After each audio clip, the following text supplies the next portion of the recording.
Alors, bonjour à tous et à toutes. Bienvenue à ce webinaire de lancement de l'ouvrage collectif Troubles mentaux chez le parent, enjeux familiaux et implications cliniques, qui est publié aux presses de l'Université de Laval. On est très heureuse de vous voir si nombreux. Je dis heureuse, je parle en mon nom et au nom de Aude Villatte et Sonia Bourque, on est trois, donc, coéditrices de cet ouvrage collectif-là. Je m'appelle Geneviève Piché, je suis professeure à l'Université du Québec en Outaouais et co-directrice du laboratoire de l'approche et je suis chercheure au Centre de recherche universitaire sur les jeunes et les familles. Et c'est ça, la deuxième coéditrice qui est Aude Villatte ne pouvait pas être présente aujourd'hui, elle s'en excuse. Mais donc, j'ai ma troisième coéditrice, Sonia Bourque, qui est ici avec moi aujourd'hui, qui va co-animer le webinaire avec moi. Et elle est chef de service enseignement et services documentaires à la direction de l'enseignement et de la recherche au CIS des Laurentides. Bonjour! Oui, c'est ça, je te laisse. C'est bon. Bonjour, bienvenue au webinaire. Je suis très contente d'être avec vous aujourd'hui. Ouais, on est très chanceuses. Et c'est ça l'ouvrage qu'on vous présente aujourd'hui. Vous le voyez à l'écran, donc présente vraiment les connaissances actuelles dans le domaine de la parentalité et des problèmes de santé mentale. Donc, on sait que la parentalité peut représenter un défi important, surtout en pandémie, là, en temps de COVID et avec la grève dans les CPE, etc. Mais c'est particulièrement un défi pour les parents qui sont aux prises avec un trouble mental et dont les manifestations risquent de menacer là, leur bien-être et fragiliser l'équilibre des familles. Dans ce contexte-là, nous, et dans le but aussi de répondre à la rareté des ressources là, et de la littérature scientifique francophone qui porte sur ces familles-là qui vivent avec un parent qui a un trouble mental, la réalisation d'un ouvrage qui porte sur cette problématique nous a semblé vraiment très pertinente, surtout pour pouvoir transmettre là, des informations à jour et outiller les intervenants et les étudiants francophones. Donc, l'ouvrage, en gros, a pour objectif de dresser un portrait du vécu de ces familles-là et aussi des pratiques et des ressources susceptibles de soutenir la résilience familiale dans ce type d'adversité. L'ouvrage, je dois aussi rappeler que c'est un projet collectif, donc il a mis à profit la contribution de nombreuses personnes, nombreux auteurs issus à la fois là, des milieux de pratique et académiques francophones québécois, mais aussi de milieux, par exemple, de la France et de la Belgique. Et aussi, les disciplines qui sont représentées sont vraiment très variées, donc à la fois de la psychologie, de la psychoéducation, de la médecine, du travail social, des sciences infirmières, ergothérapie et peut-être j'en ai oublié. Aujourd'hui, hormis Sonia Bourque et moi-même, on a quand même 11 de ces co-auteurs-là qui sont présents aujourd'hui pour discuter de leur chapitre. Donc, il y a Annie Aimé, Karine Barry, Annie Bérubé, Nicolas Berthelot, Rachel Langevin, Chantal Lavergne, Vanessa Lecomte, Frédéric Nadeau, Pierre Parizeau-Legault, Rachel Perrier. Et nous avons aussi la chance d'avoir avec nous M. René Cloutier, qui est directeur du réseau Avant de craquer et qui va pouvoir conclure finalement cette table ronde. Je vais céder la parole quelques minutes à Mme Côté des Pulls qui va nous rappeler certains détails techniques, puis ensuite je vais vous présenter un peu notre plan de match pour ce webinaire. Bonjour à tous, merci beaucoup d'être présents aujourd'hui. C'est un plaisir de pouvoir assister à ce webinaire et surtout assister les co-directrices au niveau technique. Donc, pour la période de questions, donc, je vous inviterai à utiliser le bouton « Lever la main » qui va se situer dans le bas de votre écran pour demander la prise de parole si vous avez une question. Je vais ensuite vous octroyer le droit de poser votre question avec micro ouvert.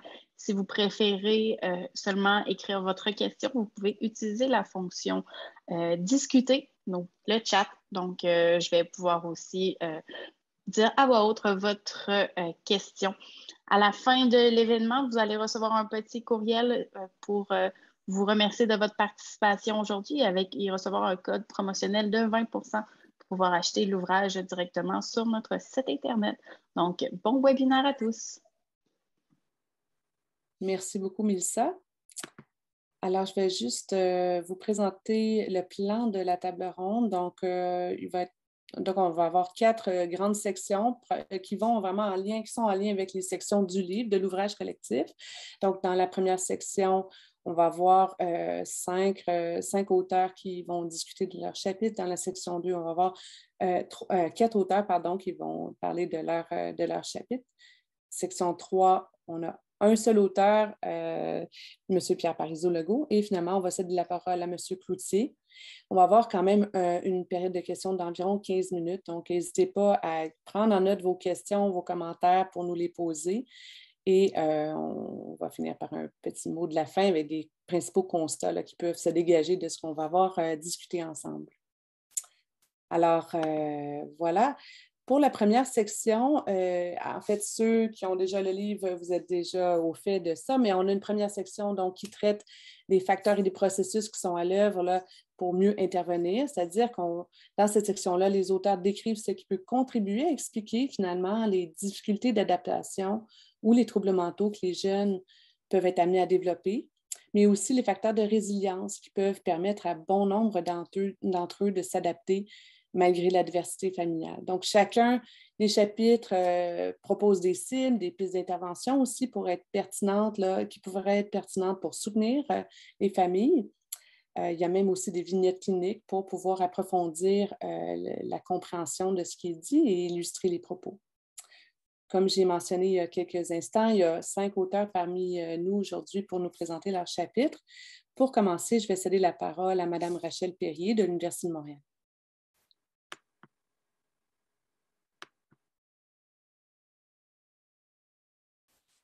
Madame Perrier, je vous cède la parole. Oui, bonjour, on me voit. Ça va commencer?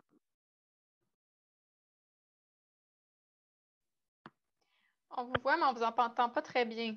Non.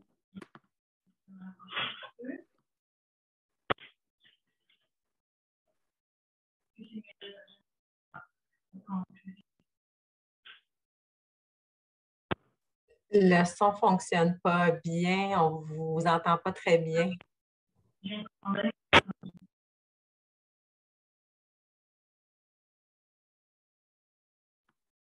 C'est les enjeux de l'accès à distance et de la technologie. Oui, on va se réessayer. Oui, voilà, est-ce qu'on m'entend mieux? Oui, c'est parfait. Parfait, je suis désolée. Alors, oui, bonjour, mon nom est Rachel Perrier, je suis du département de psychologie de l'Université de Montréal et aujourd'hui, je vous présente le chapitre que moi et mes co-auteurs avons écrit sur la dépression parentale et les conséquences de celle-ci sur la coparentalité, la relation coparentale. Alors, le chapitre utilise une perspective de la théorie des systèmes familiaux. Il va aborder on aborde les effets de la dépression parentale sur la relation coparentale et aussi sur le développement des enfants. Dans un premier temps, on définit dans le chapitre la relation coparentale et on traite aussi des effets de la relation parentale, de la dépression parentale sur la relation coparentale et sur le rôle de la résilience familiale. Ensuite, on aborde les effets directs et indirects des conflits coparentaux sur l'enfant dans un contexte de dépression. Les hypothèses de débordement et de compensation au sein de la relation coparentale dans un contexte de dépression parentale sont examinées, avec un accent particulier sur la façon dont elle augmente la probabilité d'interaction parent-enfant négative et de coalition familiale intergénérationnelle. Enfin, le chapitre se termine par une présentation des interventions systémiques et de celles qui sont basées sur la théorie de l'autodétermination auprès de la relation coparentale. Alors voilà, merci beaucoup. Merci beaucoup, Mme Perrier. On est correct, on arrive à passer à travers les défis technologiques. Oui, c'est un chapitre super intéressant et je cède ensuite la parole à Mme Frédérique Nadeau, qui a coécrit un chapitre sur les troubles psychotiques et la parentalité. Mme Nadeau, voulez-vous nous dire quelques mots? Oui, certainement. Dans le fond, ben, peut-être brièvement dire, moi, je suis psychiatre à Rimouski, puis en 2013, j'ai participé à l'implantation d'une clinique de premier épisode psychotique auquel j'ai travaillé durant 7 ans, mais maintenant, j'occupe d'autres fonctions. Puis ça a été un plaisir pour moi de participer à la rédaction de l'ouvrage. Donc, juste vous dire quelques mots sur le chapitre. Donc, évidemment, la parentalité, c'est un rôle social très important auquel aspirent de nombreuses personnes qui sont aux prises avec un trouble psychotique. Ça commence d'abord et avant tout par la prévention. Donc, surtout quand on est dans une clinique de premier épisode psychotique, il faut considérer que nos patients sont de potentiels parents. Donc, toute l'éducation au niveau des saines habitudes de vie, l'importance de planifier la grossesse, de discuter des enjeux liés à la médication. Donc, dans le chapitre, on aborde ces différents enjeux-là liés à la grossesse, l'allaitement, la psychose postpartum, l'épisode de psychose qui survient durant la grossesse ou lorsque la personne a déjà des enfants. Évidemment, l'intervention multidisciplinaire, incluant les services en santé mentale ainsi que les services à l'enfance, sont vraiment des facteurs clés. Puis, il est important que les parents se sentent supportés dans leur rôle parental et qu'ils puissent nommer leurs besoins sans crainte de se faire retirer la garde. La majorité des parents aux prises avec un trouble psychotique ont la capacité de bien s'occuper de leur enfant.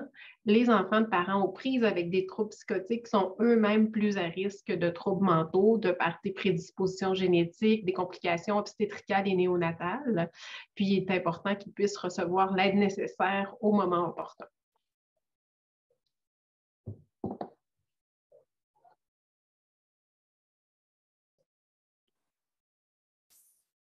Oui, merci, Madame Nadeau.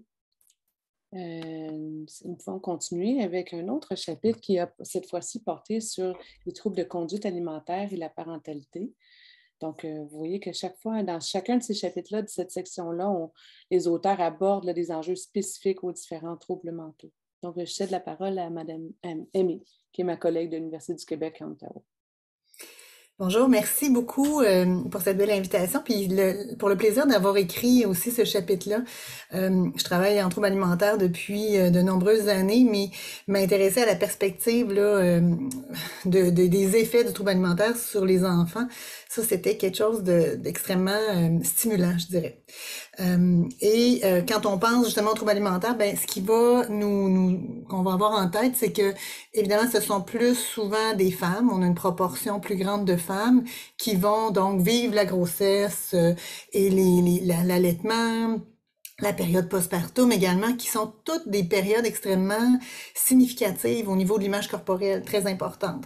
Donc, on a des femmes qui sont confrontées avec des changements corporels. Elles ont l'impression de pas pouvoir maîtriser, contrôler ces changements-là. Elles deviennent extrêmement anxieuses en lien avec les changements puis la prise de poids. Et ça va avoir une incidence sur leur façon de prendre soin de leurs enfants, d'un enfant ou de plusieurs enfants. Donc, quand on a une maman avec un trouble des conduites alimentaires, on va voir souvent des enjeux justement au niveau de la reprise de la taille tout de suite après la grossesse. Elle va vouloir rapidement revenir à son poids, comme beaucoup de femmes, vous me direz, mais c'est encore plus important au niveau de l'anxiété chez les gens qui ont des troubles alimentaires. On va voir des défis au niveau de l'alimentation également. Non seulement pour l'allaitement, mais pour l'alimentation de l'enfant, c'est-à-dire que on a des mamans qui ne savent pas nécessairement là qu'est-ce que je dois donner à mon enfant, qui s'inquiètent énormément sur les quantités, puis qui ont besoin de contrôler les quantités, des fois qui vont autant donner trop de nourriture que pas assez à leur enfant, puis qui vont avoir des comportements aussi alimentaires là, qui vont pouvoir affecter, si on veut, l'enfant par modelage ou par imitation. C'est-à-dire qu'elles vont elles-mêmes peut-être se servir des assiettes ou ne pas manger, des assiettes particulières, ne pas manger pendant les repas. Parfois, même pour aller faire une crise de boulimie, par exemple, la mère va s'absenter en pouvant laisser l'enfant dans des situations des fois un peu plus dangereuses. Fait que il y a non seulement des éléments en lien avec l'alimentation, mais des éléments aussi avec la prise en charge, les des conflits au repas, une tendance à exprimer plus de commentaires négatifs, souvent en lien avec l'alimentation, des pressions pour contrôler, faire manger l'enfant aussi selon ce qu'elle juge important. Puis comme je disais, le lien affectif aussi peut même en être affecté. Donc, évidemment, puis on voit dans le livre là, le pissenlit, toute l'idée de la transmission possible en troubles alimentaires. On voit beaucoup de transmission, non seulement des conduites alimentaires problématiques, mais aussi des préoccupations corporelles. L'enfant vit dans un milieu où on est préoccupé, puis en est assurément affecté.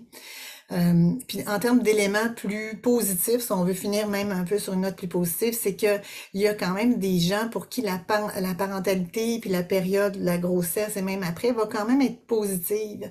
C'est-à-dire que elles vont vouloir modifier leurs habitudes alimentaires pour leur enfant, au profit de leur enfant, pour la santé de leur enfant. Puis des fois, c'est des acquis qu'on va pouvoir maintenir par la suite. C'est tout. Un grand merci. C'est important, en effet, de rappeler les éléments positifs aussi à travers tous ces défis que les familles peuvent vivre. Là. C'est super. Merci beaucoup.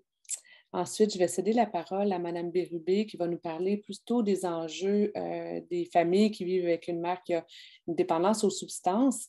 Donc, Mme Bérubé, aussi collègue à l'Université du Québec en Outaouais, je vous cède la parole. Merci, ça me fait plaisir d'être là.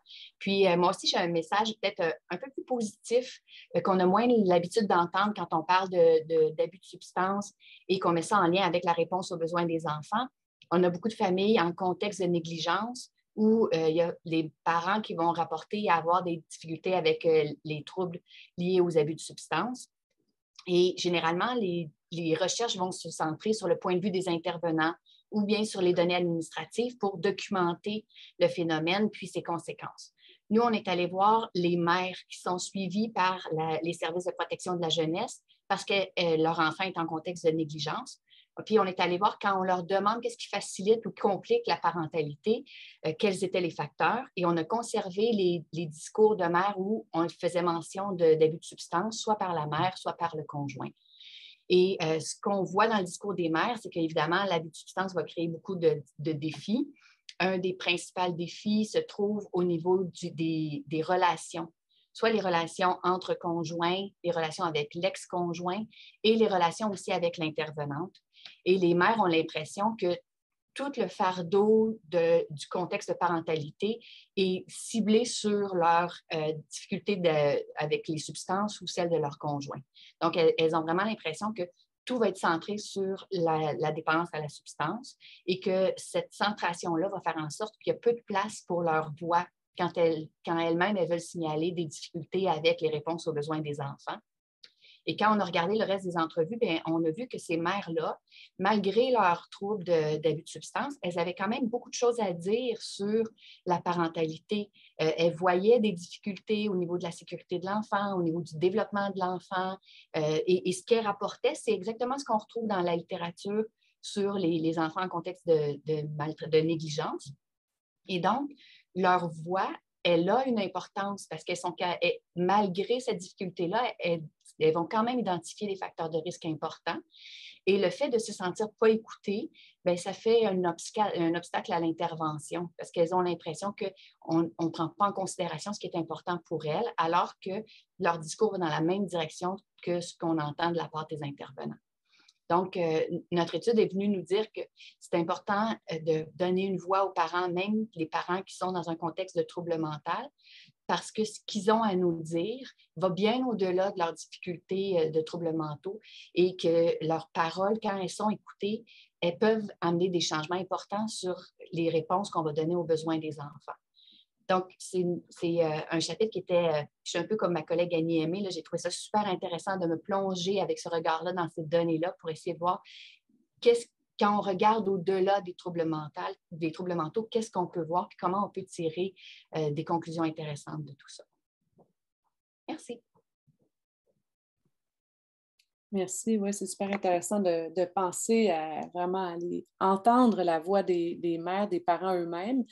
Puis il y a aussi, là, elle n'est pas présente avec nous aujourd'hui, mais il y a aussi Cathy Collier qui a écrit un chapitre sur la voix des enfants, qui est aussi très importante à aller entendre et écouter. Ils ont beaucoup de choses à nous dire. Oups, c'est mon but. Désolée, je ne suis pas une très bonne animatrice, là. Je ne gère pas bien mes choses. Alors là, je vais laisser la parole maintenant à Mme Langevin qui va nous parler du chapitre santé mentale et pratiques parentales, qui sont les résultats d'une longue étude intergénérationnelle. Donc, Mme Langevin, est-ce que... Oui, je suis là. Oui, parfait. Alors, on vous écoute. Merci. Oui, donc c'est ça, ce chapitre-là qu'on a écrit représente un peu un survol de plusieurs projets de recherche, puis données qui ont été collectées au fil des ans depuis le milieu des années 70, en fait, dans le cadre du Concordia Longitudinal Longitudinal Project. RISC n'est plus dans le titre, excusez-moi. Et c'est un projet qui documente principalement la continuité intergénérationnelle du risque psychosocial auprès de, jusqu'à présent, 3 générations. On est en train d'ajouter une 4e génération aussi à ce projet-là. Originalement, on avait recruté dans des quartiers défavorisés de Montréal des enfants où est-ce qu'on avait été chercher plus d'enfants, une plus grande proportion d'enfants avec des troubles de comportement de type intériorisé-extériorisé, des enfants qui étaient considérés agressifs ou retirés socialement, en fait, par leur père dans ces années-là. Puis, ces enfants-là ont été suivis jusqu'à l'âge adulte, l'entrée dans la parentalité. Et aujourd'hui, ils ont des enfants qui sont des adultes et qui deviennent parents. Bon. Alors, de manière générale, un petit peu, ce qu'on souligne dans le chapitre, c'est que les enfants qui ont une historique là, d'agression et de retrait social dans l'enfance ont plus de risques à l'âge adulte de présenter des troubles de type extériorisé, intériorisé, comme les abus de substance, l'agressivité, la dépression, l'anxiété. Et aussi des troubles impliquant des symptômes d'ordre psychotique, comme la schizophrénie ou la bipolarité. L'historique aussi de risque de ces parents-là prédit, ces enfants-là, maintenant devenus parents, prédit des conditions de vie plus précaires à l'âge adulte, puis une entrée plus précoce dans la parentalité. Puis ce que les données aussi au fil du temps ont montré, c'est que malheureusement, les difficultés psychosociales précoces des parents semblaient se transmettre parfois à leurs enfants, notamment sous la forme de plus grande proportion de retards développementaux, des faibles habiletés cognitives et académiques, des déficits dans les compétences émotionnelles et sociales et des troubles de comportement intériorisés, extériorisés également chez leurs enfants. Ensuite, on s'est questionné un petit peu dans divers projets sur les mécanismes de transfert. Donc, qu'est-ce qui pouvait expliquer un petit peu cette transmission-là du risque? Puis, ces mécanismes-là se centraient beaucoup au niveau des pratiques parentales, donc quelque chose qui peut être un facteur sur lequel on intervient pour modifier là, ces risques de transmission-là. Ce qui a été identifié comme facteur de transmission, c'était la faible stimulation cognitive langagière, une qualité plus faible des interactions par enfant, puis des défis dans la capacité à gérer les comportements difficiles des enfants d'une façon qui était positive et adéquate. Donc, de manière générale, les données qui ont été obtenues au fil des ans suggèrent que des interventions qui favorisent la santé mentale, les compétences émotionnelles et sociales, puis des pratiques parentales saines, de même que des relations familiales positives, pourraient être pertinentes pour essayer de briser les cycles intergénérationnels du risque. Bien que les interventions comme ça, peut-être plus individuelles ou familiales, soient pertinentes, c'est aussi très important de prendre action pour s'assurer d'une amélioration des conditions de vie de la population générale, parce que les conditions de vie difficiles comme la pauvreté, qui est associée à des plus faibles niveaux de scolarité, des enjeux de santé mentale plus importants, la monoparentalité, etc., contribuent à fragiliser l'environnement dans lequel les enfants grandissent, puis à réduire les ressources auxquelles ces enfants-là peuvent avoir accès. Donc, on met un peu l'emphase sur l'importance d'avoir des politiques publiques favorables qui permettent un peu à tous les parents qui peuvent vivre des situations difficiles et de pauvreté d'avoir des ressources pour s'en sortir. Alors, voilà. Merci. Un grand merci, Mme Langevin. Tout à fait, c'est important de réfléchir à des actions autant dans le microsystème ou au niveau familial, mais aussi au niveau structurel. Tout à fait. Merci beaucoup. Je vais céder maintenant la parole à ma co-éditrice, Sonia Bourque, qui va continuer la co-animation à partir pour la section 2 et 3. Merci Geneviève. Donc, bonjour à tous. On va poursuivre avec la section 2 qui porte sur le stress, trauma et troubles mentaux parentaux. Donc, cette section porte sur la complexité des réalités complexes que les familles vivent quand le parent a à la fois un problème de santé mentale et qu'il y a aussi des enjeux là, de stress ou de trauma. Donc, alors, nous avons avec nous 4 des co-auteurs de chapitres de cette section. Je vais leur céder la parole dans quelques instants, mais avant, j'aimerais les entendre aussi spécifiquement sur, selon eux, l'influence des différentes situations de vulnérabilité ou le cumul de risques sur l'émergence, le maintien ou l'augmentation, dans le fond, de la sévérité des problèmes de santé mentale chez le parent et l'impact, dans le fond, qu'il peut avoir sur son rôle de parents et également là, sur le développement là, chez l'enfant. Donc, pour commencer, je vais céder la parole à Madame Lecomte. Oui, bonjour.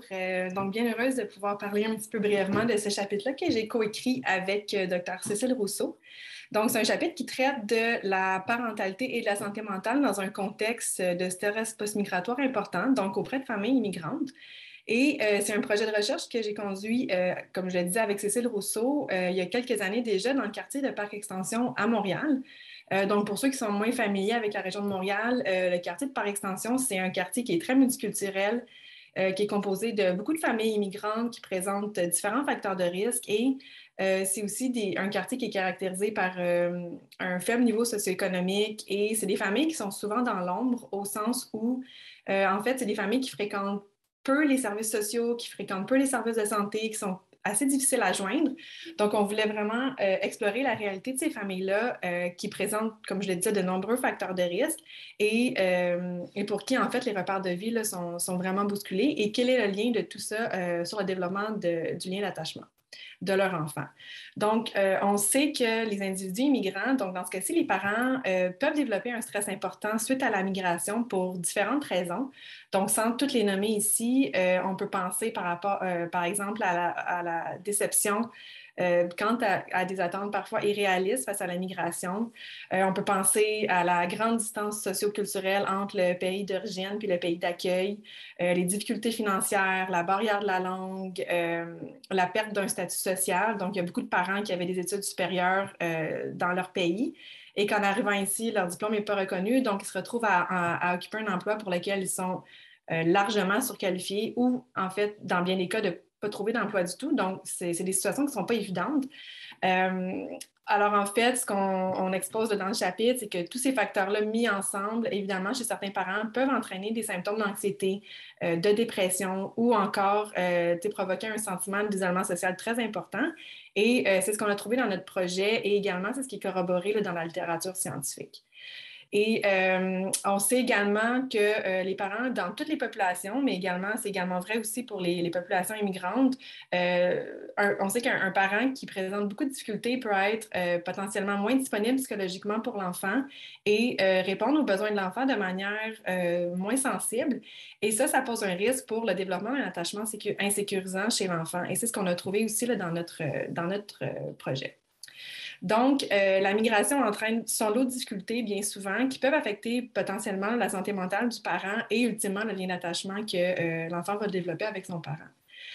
Donc, on termine dans le chapitre en proposant différentes pistes d'intervention, de discussion, notamment de façon impérative, on doit répondre dans un premier temps aux besoins de base du parent, parce que si les besoins de base du parent ne sont pas répondus, comment en fait est-ce que celui-ci va parvenir à répondre aux besoins de son enfant? Puis quand on parle de besoins de base, c'est vraiment l'habillement adéquat pour les saisons, vraiment avoir mangé 3 repas par jour, avoir un logis, avoir un emploi pour minimalement payer les comptes et tout ça. Également, tous les parents de notre échantillon, là, une quarantaine de familles, tous les parents se disaient très, très isolés socialement. Donc, en fait, tu n'avais pas de réseau social, peu d'amis, peu de contact avec la famille dans le pays d'origine. Donc, en fait, un lieu informel où les parents, en fait, pourraient discuter ensemble, pourraient créer des liens. Il existe de ces initiatives-là, mais parfois, c'est dans un contexte institutionnel qui joint un peu moins ces familles-là. Et sinon, sont quand même difficiles à mobiliser. Donc, Voilà. Alors, et finalement, aussi des interventions pour aider le parent pour accompagner le parent là, dans la parentalité, dans un contexte de vie, là, où, comme je le disais, ses repères quant à l'éducation de l'enfant, là, puis sont bouleversés. Et juste pour terminer sur une note un peu plus positive, il faut vraiment souligner la résilience de ces parents-là et également leur désir d'offrir une vie meilleure à leur enfant qui peut vraiment constituer un levier thérapeutique important là, lorsqu'on fait l'accompagnement auprès de ces familles-là. Alors, merci. Merci, Mme Lecomte, d'avoir présenté vraiment les particularités là, en lien avec les personnes là, en parcours migratoire là, et le lien avec leur enfant. Donc, maintenant, je passerai la parole à M. Nicolas Berthelot qui nous parlera des mauvais traitements au cours de l'enfance et les réactions traumatiques qui peuvent interférer avec le rôle parental. Merci beaucoup, Mme Bourque. Bonjour à toutes et à tous. Donc, en effet, dans le cadre du chapitre, on s'est intéressé aux parents qui ont eux-mêmes vécu comme enfants des mauvais traitements dans leur enfance. Écoutez, sachez que ce n'est pas un phénomène qui est marginal. On a sondé plus de 3000 Québécois en attente d'un enfant, des hommes et des femmes, puis c'est plus d'un adulte sur 3 qui nous a rapporté avoir vécu des mauvais traitements dans son enfance. Puis ici, on s'intéressait à des adultes dans la communauté.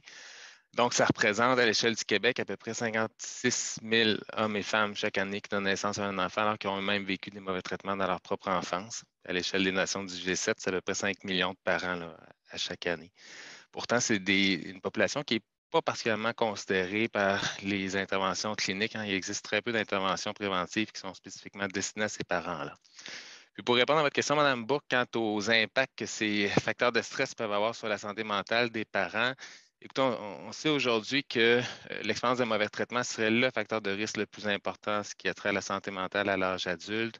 Si on s'intéresse spécifiquement aux parents, on sait que ça augmente le risque de présenter des symptômes dépressifs, post-traumatiques, dissociatifs, des troubles de personnalité et j'en passe.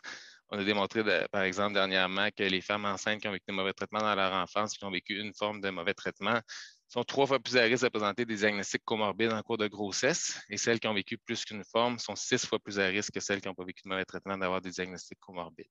Donc, ça nous parle là, du risque que ça crée pour la santé psychologique. En retour, on sait que ces symptômes de santé mentale influencent négativement l'expérience de la parentalité, soit un moins grand investissement dans la parentalité, moins confiance dans les aptitudes parentales. Donc, ça place déjà les parents là, en contexte de vulnérabilité. Ce qu'on sait aussi, puis qu'on décrit dans le chapitre, c'est que ces mauvais traitements dans l'enfance des parents risquent d'impacter le développement de leur enfant de 2 façons principalement. D'abord, puis ma collègue là, Karine Barry va vous en reparler dans quelques minutes, j'imagine, ça augmente le risque que ces enfants-là soient à leur tour exposés à des mauvais traitements. Hein, même que les mauvais traitements d'enfance des parents seraient le facteur de risque le plus important en ce qui concerne la maltraitance envers les enfants. Mais ce qu'on sait aussi malheureusement, c'est que même en l'absence de répétition intergénérationnelle, l'expérience de mauvais traitement d'enfance des parents place l'enfant à risque dans son développement, en augmentant par exemple le risque qu'il souffre lui-même de troubles de santé mentale, qui présentent des retards de développement ou qui développent des relations d'attachement insécurisées ou désorganisées là, avec l'un ou l'autre de ses parents. On décrit entre autres dans le chapitre comment ça peut se produire. On aborde notamment le fait qu'il y a une voie de transmission biologique dans ce phénomène-là, mais il existe aussi une voie de transmission qui passe par l'interférence des traumas vécus avec les comportements parentaux là, qui peuvent se manifester dans l'interaction avec l'enfant. Donc, heureusement, il y a des pistes d'espoir et de solutions à tout ça. Je pense que c'est important d'intervenir de façon la plus préventive possible. Par exemple, dans notre équipe, on a développé une intervention prénatale là, qui s'adresse aux femmes enceintes qui ont vécu des mauvais traitements dans leur enfance, mais il existe plusieurs autres voies là, pour soutenir adéquatement les parents puis mitiger ces trajectoires de risque intergénérationnel. Merci bien. Merci, M. Berthelot, pour ce résumé de votre chapitre. Et oui, c'est toujours important, dans le fond, quand on voit le parent, de tenir compte de son histoire sociale, dans le fond, hein, et de voir l'intergénéralité, excusez-moi, je déparle, l'intergénérationnalité entre eux et leurs grands-parents puis leurs enfants là, également. Donc oui, tout à fait, comme vous l'avez nommé tantôt, Mme Barry, justement, elle aussi va nous présenter son chapitre qui parle de cette perspective en lien avec l'agression sexuelle et les problèmes de santé mentale. Donc, je vais laisser la parole à Mme Barry. Oui, bonjour.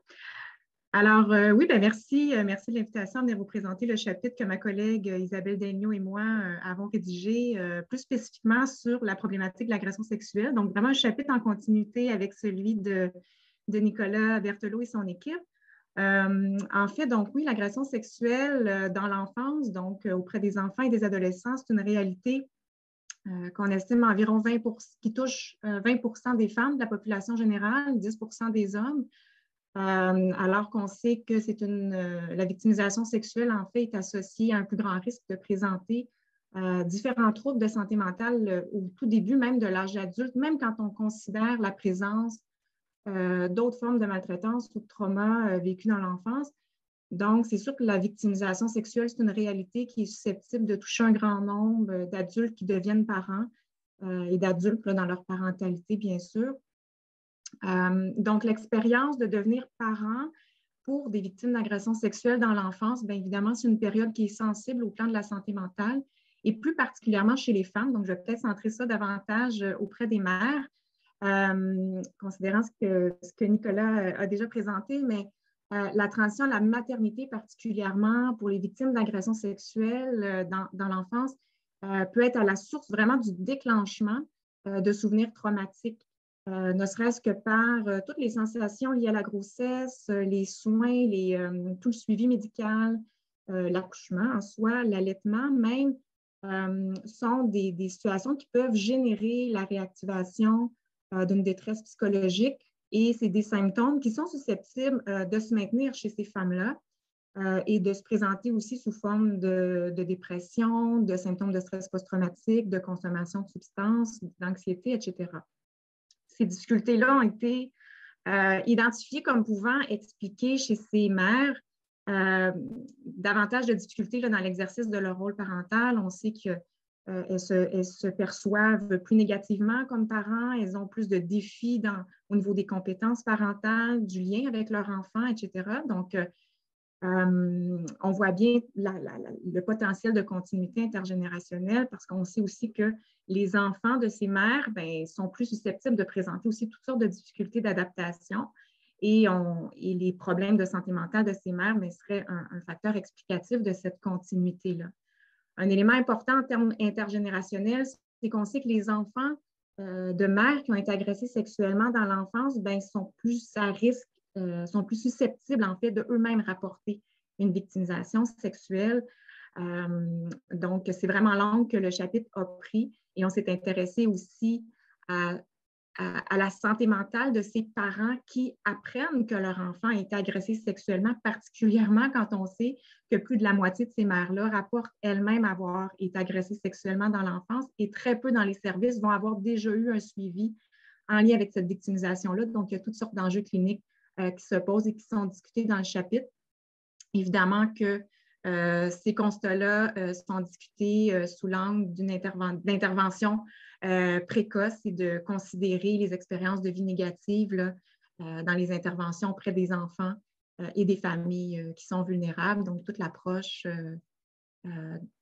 les approches sensibles au trauma là, sont aussi discutées. Merci beaucoup, Mme Paré. Donc, c'est très intéressant, votre tour d'horizon, puis de faire des liens justement entre ce que le parent a vécu versus ce que l'enfant va vivre là, également, puis de voir comment ça peut résonner chez les parents, puis en même temps, les interventions qu'on peut faire.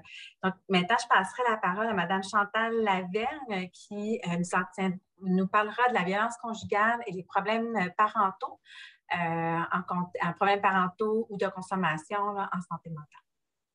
Alors, merci beaucoup. Je suis très contente aussi d'être présente aujourd'hui.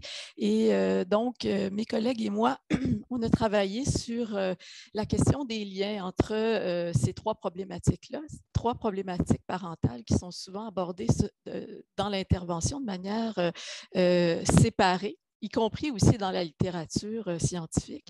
Donc, ces liens entre ces trois problématiques-là et aussi les menaces à la sécurité et au développement des enfants.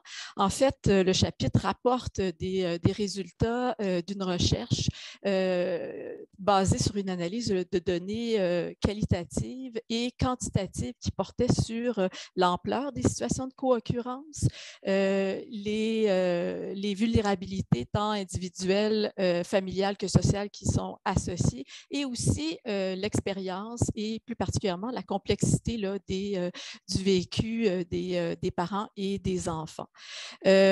Un des premiers constats justement qui ressort de l'étude, c'est vraiment la fréquence des situations de co-occurrence. Donc, parmi les enfants qui sont exposés à la violence conjugale, que ce soit dans la population des enfants du Québec ou encore parmi les enfants qui sont signalés à la protection de la jeunesse, c'est un enfant sur deux qui se retrouve en situation où il y a non seulement de la violence conjugale, mais aussi des problèmes de santé mentale et de consommation chez ses parents.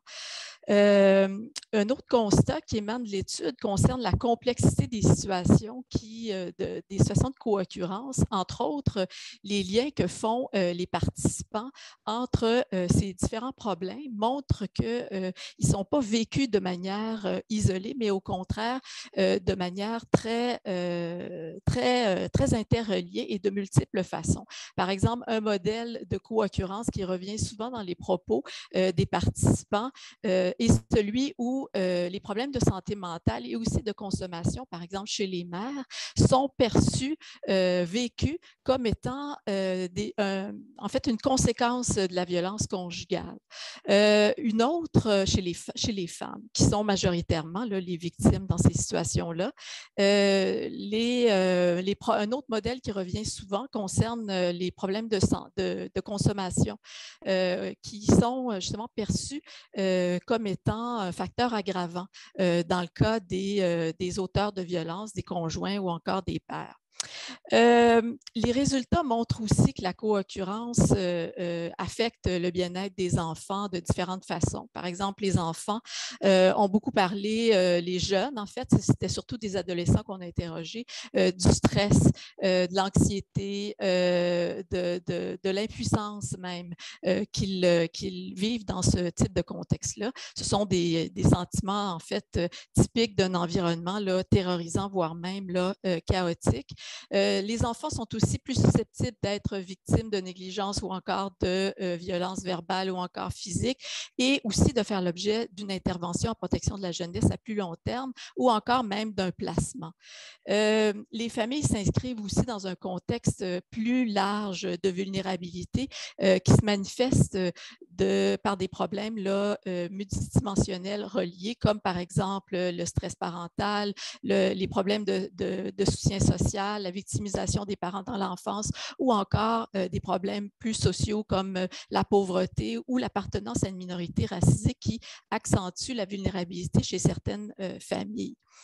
Sur le plan, le chapitre discute aussi des différentes implications de ces résultats-là pour à la fois les pères, les mères et aussi les enfants, mais globalement, ce qui est discuté, c'est vraiment l'importance d'adapter l'intervention à cette complexité dans ces situations-là en adoptant, par exemple, une perspective globale pour bien cerner l'interrelation qui peut exister entre les problèmes vécus et aussi les inégalités qui sont présentes.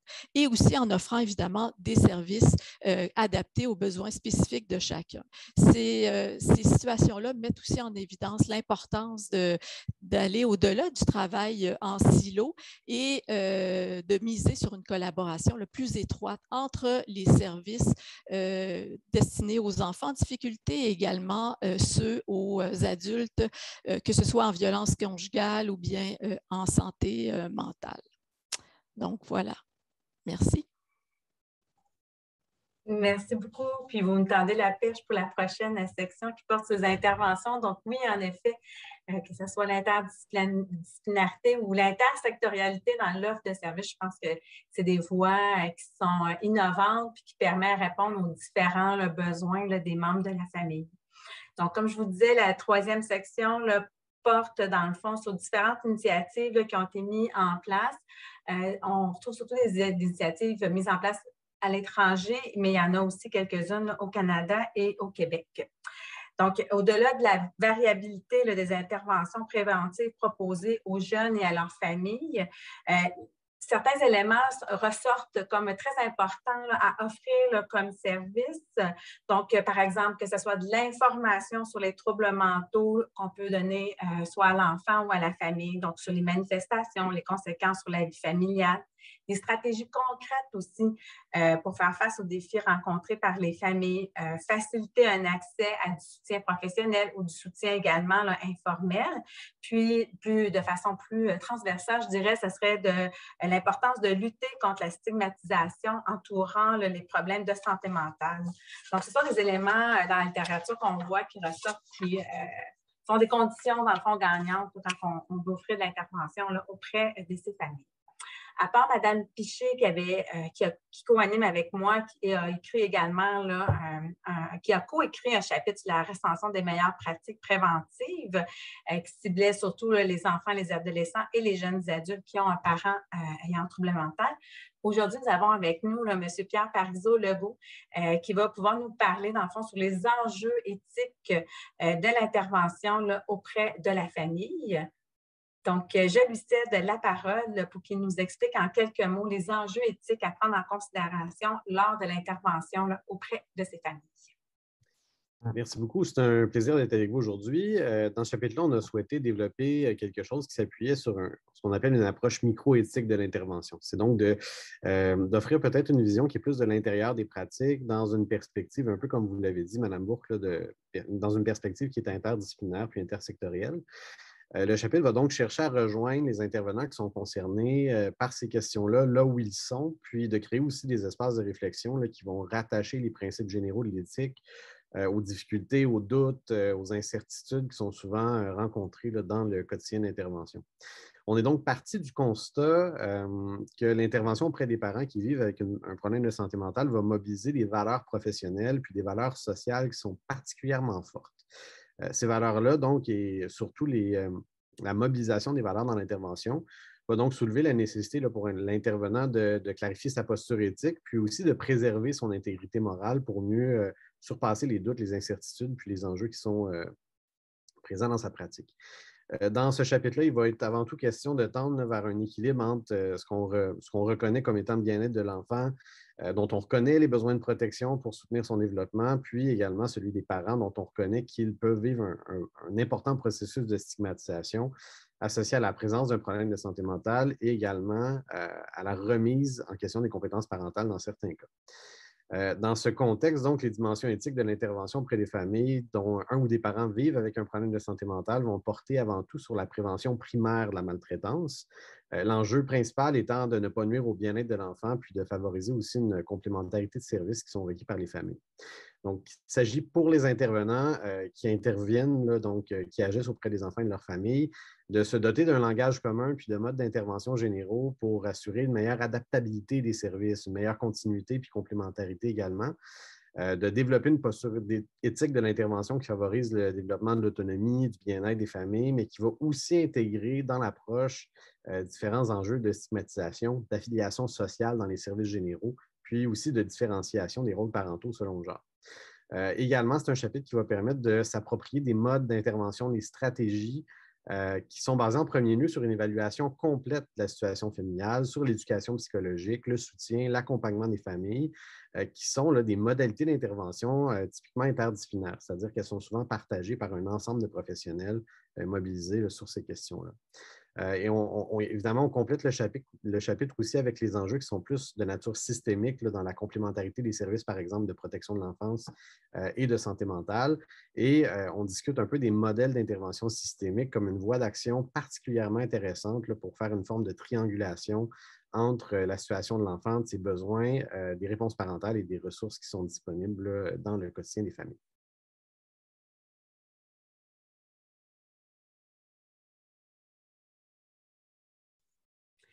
Merci, M. Parizeau-Legault.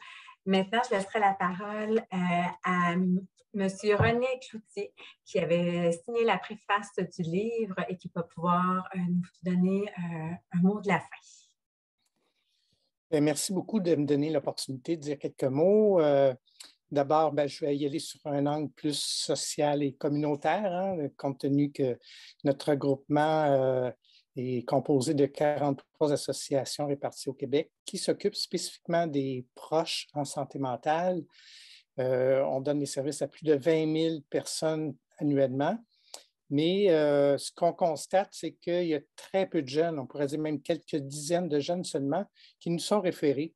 On constate qu'il n'y a pas vraiment un réflexe des intervenants auprès des parents qui ont un trouble de santé mentale de penser que leur jeune peut avoir besoin de soutien dans le contexte qu'ils vivent. Donc, on en a fait un défi de pouvoir les repérer, les soutenir. C'est notre principal enjeu, là, je vous dirais. Puis on en profite toujours à toute occasion pour passer un message plutôt politique de dire ça vaut la peine d'investir pour soutenir, repérer et soutenir ces jeunes-là, pas seulement sur le plan humain, mais aussi sur le plan économique, compte tenu des impacts énormes à long terme sur l'économie. Alors, je terminerai en félicitant tous les auteurs là, de nous aider à mieux comprendre la problématique de ces jeunes-là et de leurs parents et aussi de nous apporter des solutions innovantes pour mieux intervenir auprès de ces jeunes-là. Alors, merci beaucoup.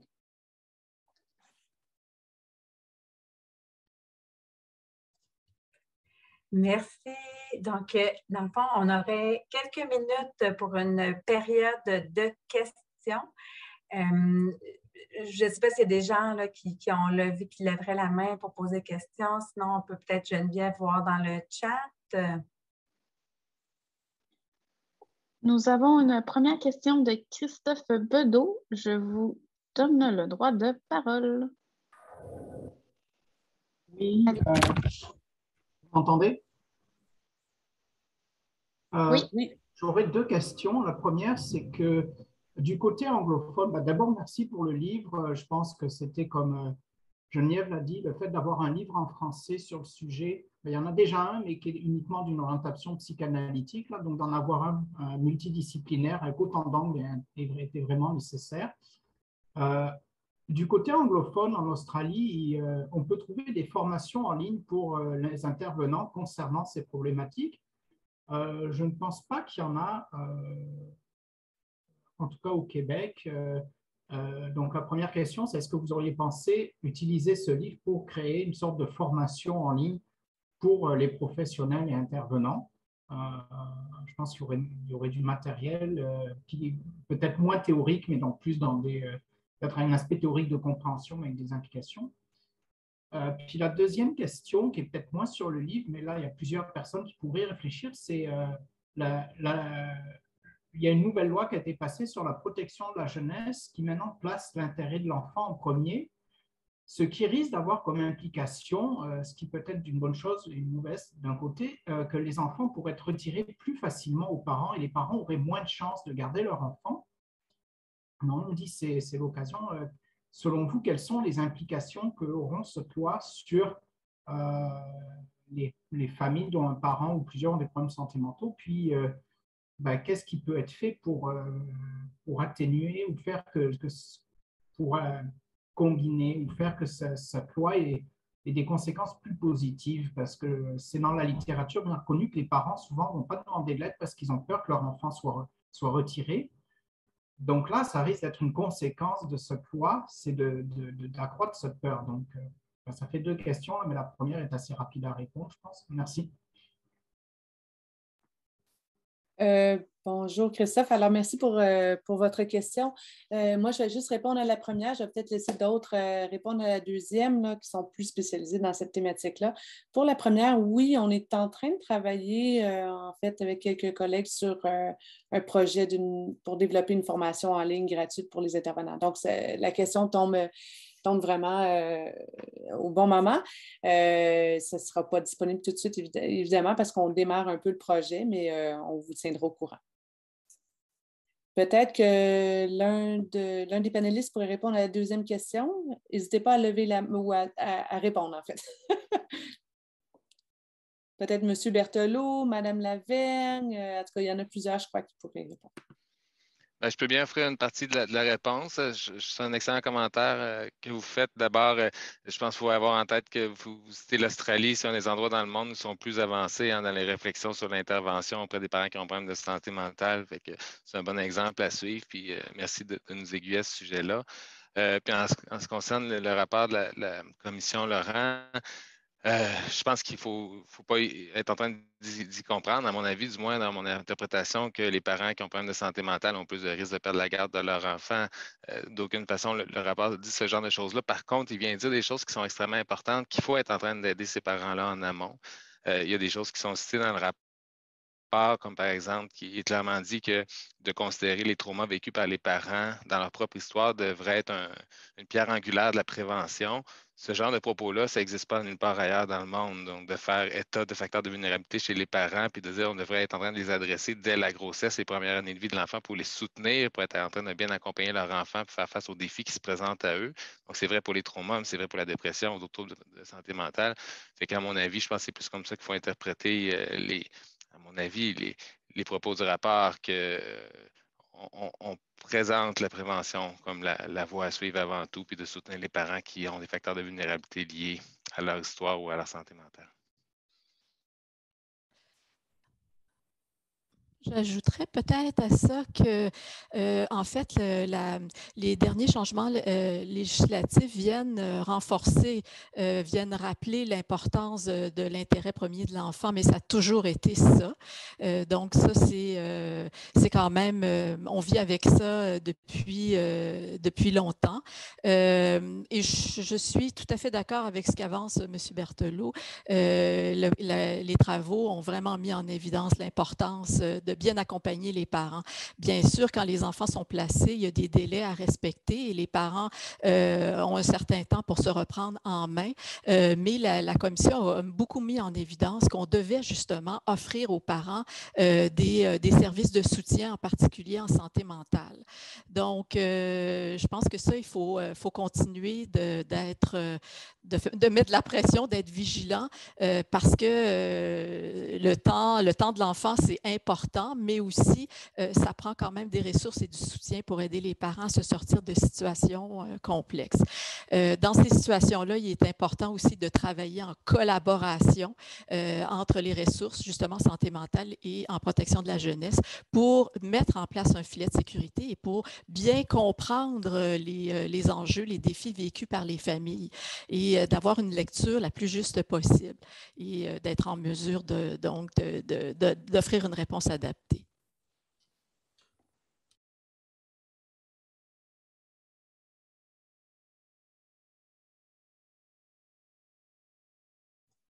Merci pour vos réponses. Est-ce que, Mme Mélissa Côté, est-ce qu'il y aurait d'autres mains levées pour une autre question ou est-ce qu'il y a des questions dans le chat à laquelle on pourrait répondre?